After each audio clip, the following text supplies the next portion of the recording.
What's Gucci, my killers?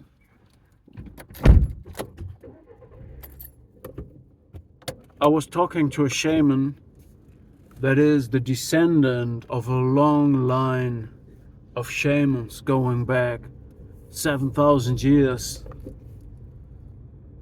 And this person told me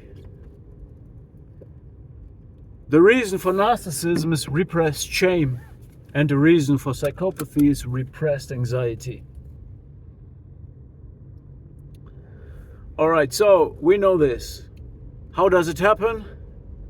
In a nutshell, narcissist is 5 years old, maybe 3. Mother does not love him enough, rejects him.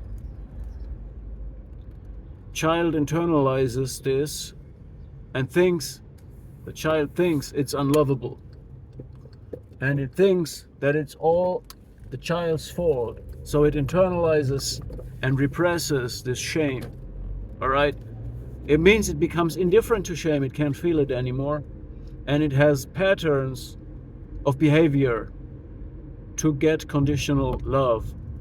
In other words, the mother has rewarded the child for bad behavior because that's the only occasion the child gets attention.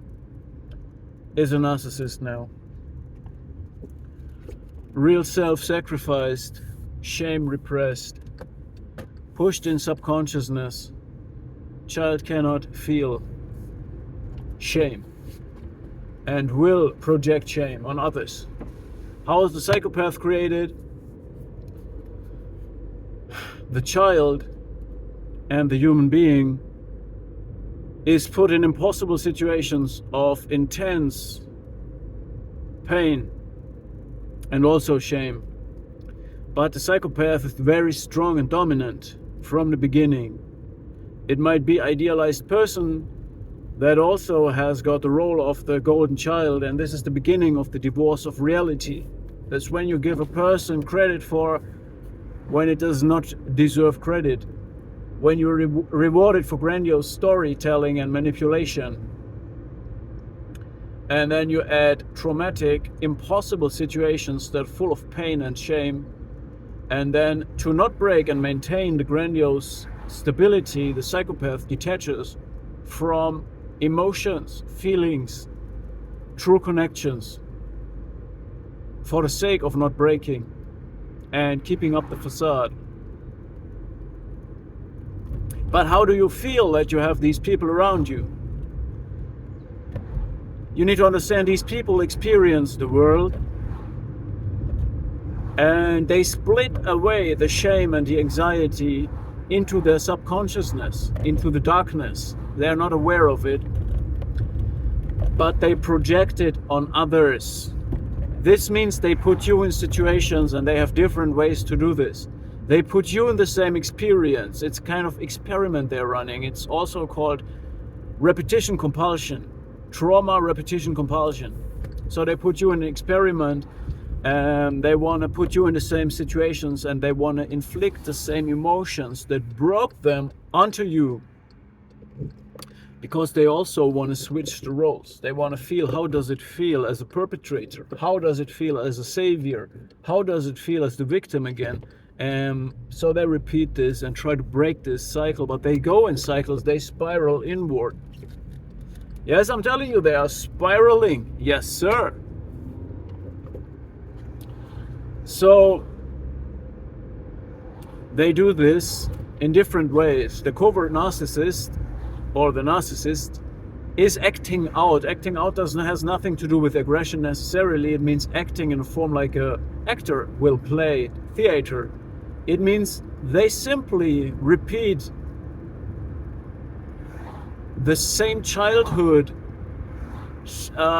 They try to recreate the emotional quality of their childhood, which is shameful behavior that they did to get a reaction from mother, okay? And they will put you in this ridiculous situation, and you will be kind of fascinated by this evil, weird, strange, stupid, unbelievable, insane behavior. All right? And they hope that you internalize some of this shame. I don't know how they think this will happen, but I reject it for my part. And they also gaslight you, of course, in making you believe that you're the reason for this. You are the reason they can't do different. They have to do it because of you.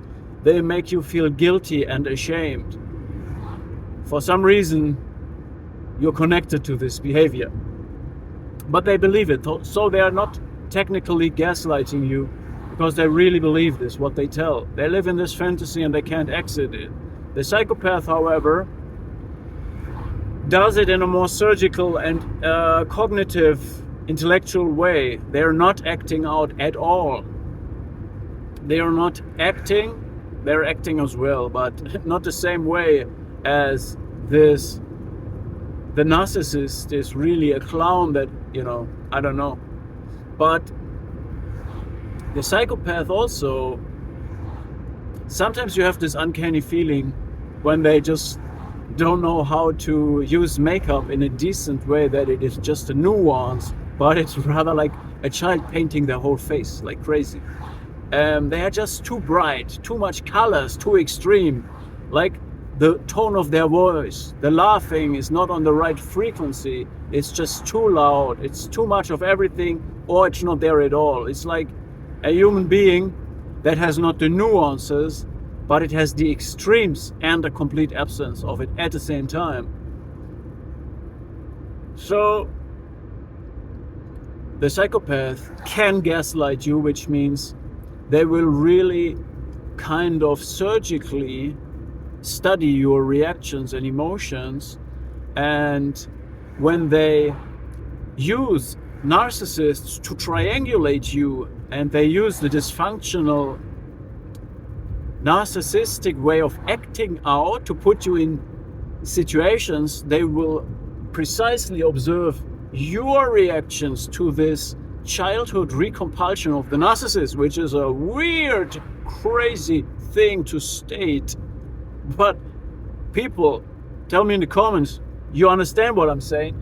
The psychopath observes and studies your reaction to the childhood wound of the narcissist that is aimed to trigger your past trauma experiences and reactions, okay?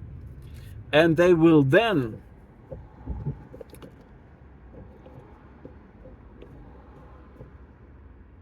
kind of support the gaslighting of the narcissist. So the narcissist's gaslighting is making you feel guilty or ashamed because the narcissist is suffering because of you. The narcissist has to do it because of you.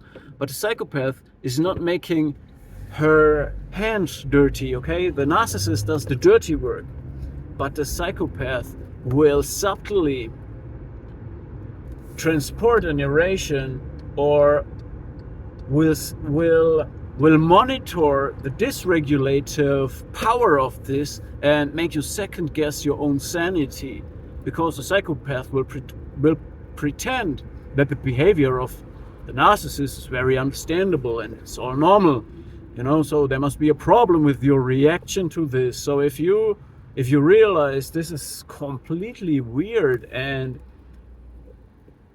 leads nowhere, self-destructive and harmful for everybody around, no, you're getting it wrong. The psychopath will make you believe that you're getting it wrong, and will work in your underlying psychological structure and perception via manipulating the narrative. And when you manipulate the narrative, you manipulate the perception of it. They try to shape your memories in a way that you take the bait and you internalize this shame and anxiety. So when you feel that suddenly out of nowhere shame and anxiety or reactions or dysregulations appear in your life and you're with these weird people, it's not surprising. I have arrived at my destination, so we'll stop the video real soon, but I just delivered the message. So you can, with withstand it, you can be enduring this for a long time, especially if you have a good sense for reality and you're a regulated, self-regulating person. But at some point it creeps under your skin, you understand me? And when this happens, that's the time they are licking blood, all right, and they smile in your face, all right? I've seen it. They are looking for strong emotions when you cry for them, when you're crashing out, that they love this, all right? They love this, okay? You understand me? That being said, watch out, and now you know that shame and anxiety can be projected onto you. This process, by the way, is called projective identification, and it's compulsive and subconscious for these kind of people, but they're doing it all the time, right? So it's not your shame, it's not your anxiety. Get rid of it. Yes, man, they can't understand the enigmatic way of authentic people to self-regulate. You know what I'm saying? That's one thing you need to watch out for.